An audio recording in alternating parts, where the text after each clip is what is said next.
Hey, I'm Paul Rabalais. I'm an estate planning attorney. On this channel, my goal is to help you understand estate planning in plain English so you can protect the people you love and avoid costly mistakes. Now, one of the things I hear from people is something like, Paul, we know we need to get our estate planning in order. We just don't know where to start. So to help with that, I created a free estate planning starter kit that you can download and use to get organized and understand the basics. In this video, I want to walk you through exactly what's included in that kit and how it can help you or your family.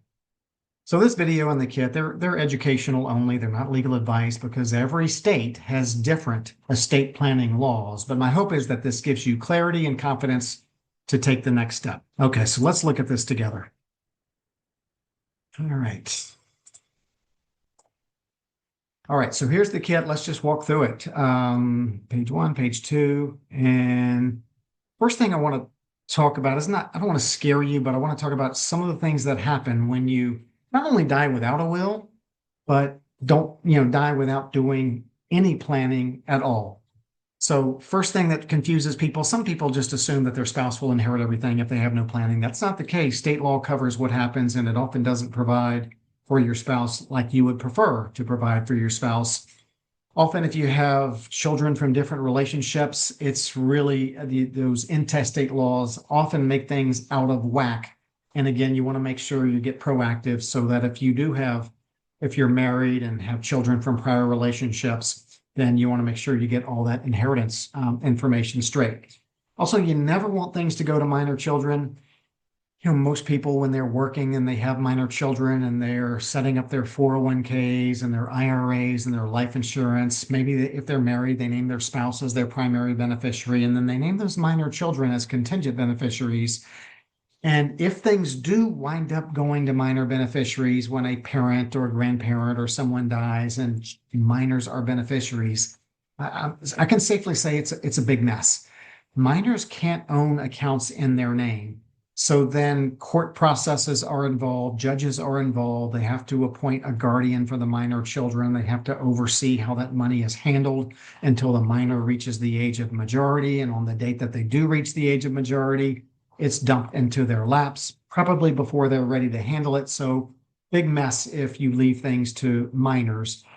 Also, if you get to a point during your lifetime where you're not able to, sign your name, injury, illness, incapacity, dementia, could be any number of things, stroke, and you haven't planned in advance, then it's very likely, you're not going to be able to access your IRA, your 401k, your traditional, your Roth. And so somebody is going to have to sue you in a court guardianship proceeding, get a judge involved, have a judge appoint you or have a judge designate you as incapacitated, have a judge pick a legal guardian for you. All that can be avoided with the proper planning in place, avoiding those guardianship proceedings. And it's likely that your estate's going to take longer to settle if you haven't done any planning because you haven't designated someone to oversee the settlement of your estate. You haven't designated who you want your heirs to be. You're relying on that state law. It often takes more complicated court proceedings. So the idea here is you be in control, you make those decisions, make things easier for your family. All right, the next thing I want to cover is what are just those key kind of legal documents that most people need to put their estate legal affairs in order. Actually, everyone, when they put their legal affairs in order, they create a last will and testament. I'll talk about how that kind of syncs with a living trust in a minute. But let's just say people have what I call a will plan. So in their will, they designate who they want their heirs to be. They designate who that executor or personal representative will be to oversee the settlement of the estate when they pass away, do things like sell the home if that's necessary, collect, pool the funds in a bank account, pool the investments. And then not only, in your will, you not only designate who will inherit, but how they will inherit. So maybe you want things to go to your spouse in a trust, not because you don't trust your spouse, but you want to provide for your spouse, but make sure that you designate where those assets go when your surviving spouse passes away, or at least what's left of them. Or maybe you want to leave things to children or grandchildren in a trust so it doesn't all get dumped in their lap in one day. They perhaps get it over time. Lots of different options there. Number two, some people have a revocable living trust. The idea there is those are typically done in an attempt to avoid that court and attorney involved probate process. For example, John Doe may say, I've got my house, I've got a rental property, I've got an LLC, I've got some investment accounts. I don't want those all to be frozen when I pass away. I don't want my survivors having to hire lawyers and go through a court process. Geez, that might take months or years, and I can't imagine what the cost would be. So what John Doe says is, I'm going to create a living trust, and things that are in my trust when I die, they don't have to go through that court and attorney involved probate process. So John Doe creates his trust, and he adds all those terms of what happens when he dies, who's in charge, who gets the assets, when they get the assets, all that's in his living trust. And that way, when he dies, he designated a successor trustee in his living trust who can right away access everything, sell the house the day after John dies, if that's appropriate, disperse the assets to the trust beneficiaries, all without that court and lawyer involvement. So even when people have a living trust, they also have a will. The idea with the living trust, not only create your living trust, but transfer assets to your trust. The key is those assets need to be in your trust when you die. So then the successor trustee can take over. But you also have I might call it a just in case will, or the common term is a pour over will. May never be used, but if you do own something in your name when you die, that will practically says, if I own anything in my name when I die that's not in my trust, I leave it to my trust. But the probate is necessary to get it to your trust. So the goal is make sure everything is either in your trust or has beneficiary designation, so all that probate gets avoided and your will doesn't have to be used. Virtually everyone who puts their legal affairs in order should have a financial power of attorney. Sometimes it's called a durable power of attorney because it stays effective throughout your disability. That's when it needs to be used, is when you get to a point, if you do, during your lifetime where you can't sign your name, can't transact your IRA, for example, can't sign your tax return, can't sell a vehicle that's in your name. Without this financial power of attorney, then somebody's going to have to sue you in a court proceeding, get a judge involved. The judge will have to declare you incompetent. Judge will have to appoint a legal guardian. All that gets avoided by having these financial or durable or general powers of attorney in place where you designate who you want your agent to be to handle things during your lifetime. If you can't, many married people appoint their spouse first, maybe an adult child as the backup. And then virtually everyone has these medical powers of attorney and advanced directives, a lot of different names. I've worked with people all over the country and we've done all the research on all the different states. Different states call these things different things. It confuses people. Some states call it medical power of attorney, some healthcare power of attorney, some advanced healthcare directives, some healthcare directives, healthcare proxy. But the idea there is to do two things. One, designate who you'd want making your medical decisions if you can't make your own. Let's say you're in a surgery. Doctors need to talk to people about treatment decisions. If you have a medical power of attorney, you're making things real easy for the people that you trust to be able to make those important medical decisions. And then the other piece of that is you stating your wishes about life support machines if you're in that profound vegetative state and there's no chance of recovery and the machines are serving only to artificially prolong the dying process. Many people want to relieve their closest loved ones from having to make that decision. So they document those decisions in what many states call a living will, other states call an advanced directive, where you tell your family and your doctors what you'd want. And those decisions are binding because you're the one who gets to make those decisions. You're the patient. All right, let's keep going here. Talk about some of the mistakes we want to avoid. Talked about it a little earlier. You never want assets to be left outright to minors, whether they're children, grandchildren, or unrelated. Big mess, courts get involved. If minors are potentially going to inherit from you, you want to make sure it goes in a trust for them where you designate a trustee that you trust to be able to manage those assets, and then you dole when that grandchild would be able to access those assets. I mean, sometimes parents or grandparents will say, I'll let them have a third of it at 25, another third at 30, another third at 35. So maybe you'll give the trustee discretion to determine when those minors are ready to handle it for themselves. And then you also want to make sure, we've seen a lot of people make mistakes on beneficiary designations. They go through a lot of effort and expense working with lawyers to set up wills and potentially living trusts and having very particular distribution schedules for their estate. But then they don't realize that for their IRA, which might be their largest financial asset, the will and the trust have nothing to do with who inherits the IRA. The IRA goes to whoever's designated on the beneficiary designation form that's held with the financial institution. So you want to make sure that those beneficiary designation forms are consistently filled out with the overall estate plan idea with your will and or living trust. So we want to make sure we get that straight. We see a lot of mistakes there. You want to make sure you plan for that incapacity. We talked about the necessity of the powers of attorney. I can genuinely say every adult needs to have those powers of attorney in place. And then making sure you communicate your intentions with your family. And I'm going to break that down into two different parts. Our law firm, and I'm sure many law firms and lawyers do it, we give all of our clients an online portal where they can document all of their assets. We can add things to it as well. It's very secure. Once they sign all of their estate planning legal documents, whether those are wills, trusts, powers of attorney, healthcare documents, prenuptial arrangements, transfer documents, all that gets uploaded to their portal. They can make their trusted family members users on their portal. So when something happens, that trusted family member has immediate access electronically to everything that they need. However, it's also important that those survivors have access to your original last will and testament, because many times have surviving family members come to me after the death of someone and they couldn't find the will that the person had signed 10 or 15 years ago.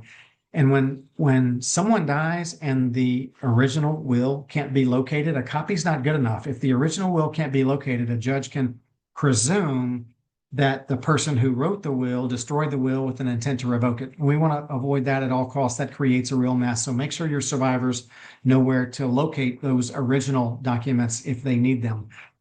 And then also there's that just kind of emotional communication that is also necessary and helpful for many families, particularly if you're designating maybe one child to have a certain role after you pass away, or designate one particular child on your financial power of attorney, maybe the same or another child on your healthcare power of attorney. Or maybe you treated the children or grandchildren differently from an inheritance standpoint. Communicating all that in advance, no surprises on the back end, that can really help save some family conflict. And then we'll talk in a minute about how state laws can be different. All right, we've got a little checklist here. Just for a starter kit, and maybe you already have some things in place. This could be a good tool for you. Do you have a valid and updated will? Do you have your powers of attorney in place? Did you double check your beneficiary designations to make sure they're consistent with your overall estate plan?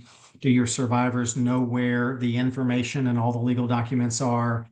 Does your plan protect things if things are left to young beneficiaries? Sometimes people leave things to their children, but then a child predeceases and things go to the predeceased child's children. Want to make sure all those young beneficiaries are protected.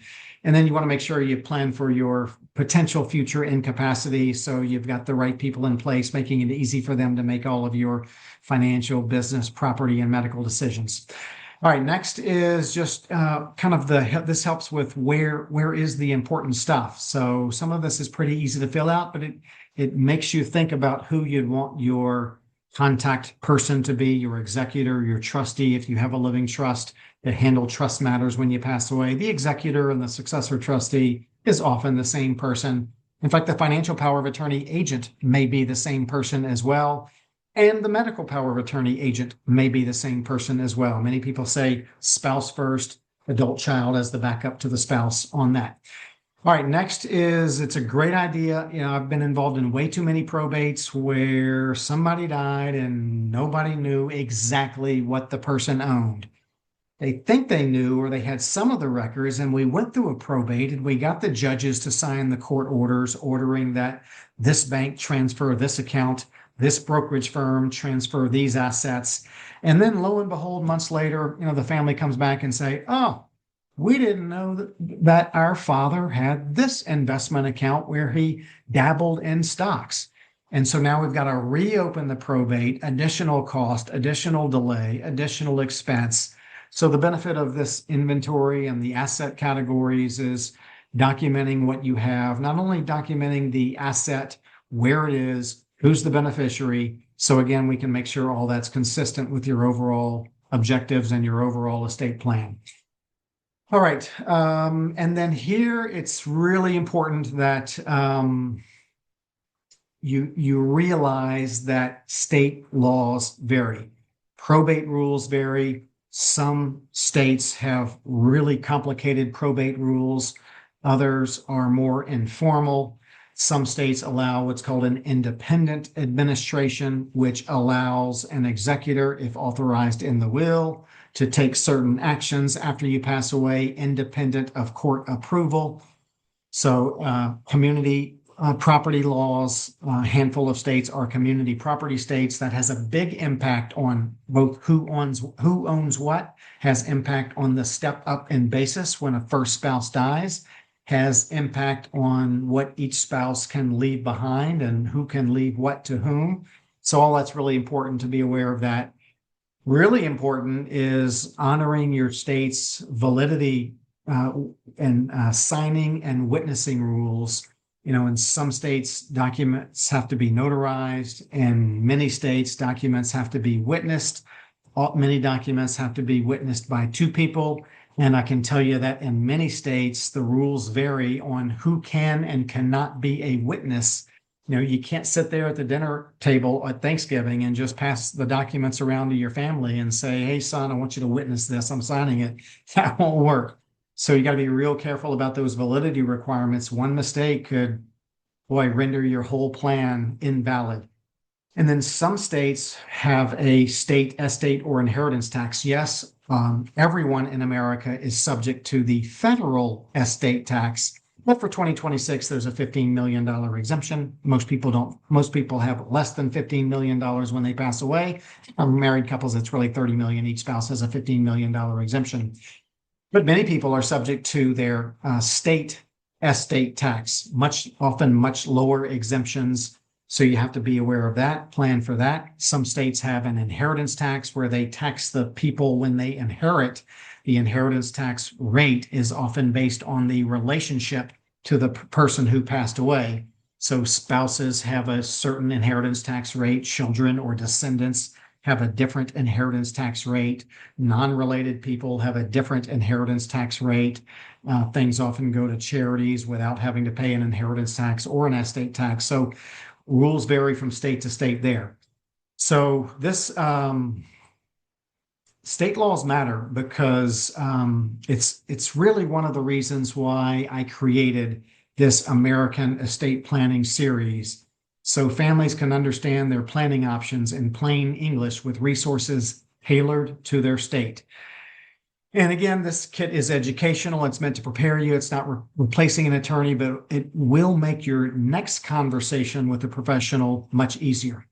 And so idea here is read through this, fill it out, review your beneficiary designations, think about who you'd want making your financial decisions if you can, your medical decisions if you can, who you'd want settling your estate when you pass away. And then when you're ready, probably time for you to meet with an estate planning attorney. So if you'd like a copy of this estate planning starter kit, I'm happy to share it with you. Of course, it doesn't cost anything. You can download it at the website of American Estate Planning Series. It's epseries.com. I'll put it in the description. You'll get the guide, the organizer, the assets, the checklist, and it's all, of course, completely free. So my goal here is simply to help you get clarity, feel more confident, and protect the people that you care about. Estate planning doesn't have to be confusing, doesn't have to be overwhelming. Small steps like getting organized and understanding the basics can make a huge difference for your family. All right, if you found this helpful, feel free to subscribe for more plain English guidance on estate planning. And if you have questions or ideas for future videos, just leave a comment below. I do read them. Thanks so much for watching. I wish you the very best as you put your plan together. See you next time.